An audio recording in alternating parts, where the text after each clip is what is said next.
Friends, welcome back. ಇವಾಗ georgette ಅಲ್ಲಿ collection ಎಲ್ಲ ಸ್ಟಾಕ್ ಖಾಲಿ ಆಗ್ಬಿಟ್ಟಿತ್ತು, ಕೇಳ್ತಾನೆ ಇದ್ರು. ನೋಡಿ, ಈ ತರ ಮ್ಯಾಂಗೋ ಬಾರ್ಡರ್ ರಿಚ್ ಪಲ್ಲು ಬರುತ್ತೆ. ಸೆಲ್ಫ್ ಅಲ್ಲಿ ಇರುವಂತದ್ದು, ಕಾಂಟ್ರಾಸ್ಟ್ ಅಲ್ಲ. ಈ ಸೆಲ್ಫ್ ಅಲ್ಲಿ ಪರ್ಪಲ್ ಕಲರ್ ನಲ್ಲಿ ಮತ್ತೆ ಸ್ಟಾಕ್ ಬಂದಿದೆ, ಬೇಕಂದ್ರೆ ಬುಕ್ಕಿಂಗ್ ಮಾಡ್ಕೊಳ್ಳಿ. ಹಾಗೆ ಇನ್ನು ಸುಮಾರು ಜನ ಬೇರೆ ಕಲರ್ ಇಲ್ವಾ ನಿಖಿತಾ ಅಂತ ಇದ್ರಿ. ಈ ರಾಯಲ್ ಬ್ಲೂ ನಲ್ಲೂ ಕೂಡ ಬಂದಿದೆ. ಹಾಗೆ ಇನ್ನೊಂದು ಪಿಂಕ್ ಅಲ್ಲಿ ಹೆವಿ ರಿಚ್ ಆಗಿ ಕಾಣಿಸುತ್ತೆ ಇದೆಲ್ಲ ಈ ಸ್ಯಾರಿ. ಮತ್ತೆ ನಾವು ಹೇಳ್ದಂಗೆ ಕೇಳುತ್ತೆ, ನೀಟಾಗಿ ಸೆರಗು ನೇರಿಗೆ ಎಲ್ಲ ಎಷ್ಟು ಅಚ್ಚುಕಟ್ಟಾಗಿ ಕೂತ್ಕೊಳ್ಳುತ್ತೆ. ಆದ್ರಿಂದ ಸೂಪರ್. ಇದು ಅಷ್ಟೇ, ಇದು ಮೆರೂನ್ ಕಲರ್ನಲ್ಲಿ. ಹಾಗೆ ಪರ್ಪಲ್ ತೋರಿಸ್ತೆ ಅವಾಗಲೇ. ಸೊ ಇದರಲ್ಲೂ ಅವೈಲಬಲ್ ಇದೆ. ಇದು ಬಂದು ರಿಚ್ ಪಲ್ಲು ಬರುತ್ತೆ. ಬ್ಲೌಸ್ ಬಂದ್ಬಿಟ್ಟು ನಿಮಗೆ ಬುಟ್ಟ ಅದರಲ್ಲಿ ಬರುತ್ತೆ. ಸೊ ಅದೇ ಹೈಲೈಟ್ ಇದರಲ್ಲಿ ನೋಡಿ. ಬ್ಲೌಸ್ ಈ ಥರ ರಿಚ್ ಪಲ್ಲು ಬರುತ್ತೆ.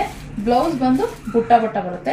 ದಪ್ಪ ಇರೋರು ಕೂಡ ಇದು ಆರಾಮಾಗಿ ಉಟ್ಕೋಬಹುದು, ಯಾಕೆಂದ್ರೆ ಸ್ಟಾರ್ಟಿಂಗ್ ಸ್ವಲ್ಪ ಎಕ್ಸ್ಟ್ರಾ ಬಟ್ಟೆ ಕೂಡ ಕೊಟ್ಟಿರ್ತಾರೆ ಇದಕ್ಕೆ. ಸೊ ಈ ತರ ಬುಟ್ಟದಲ್ಲಿ ಬರುತ್ತೆ. ಬೇಕಂದ್ರೆ ಬುಕ್ಕಿಂಗ್ ಮಾಡ್ಕೊಳ್ಳಿ. ಓಕೆ, ಇದಾಗಿದ್ದ ಕಲೆಕ್ಷನ್ ಇಷ್ಟ ಆದರೆ ಲೈಕ್ ಮಾಡಿ. Thank you.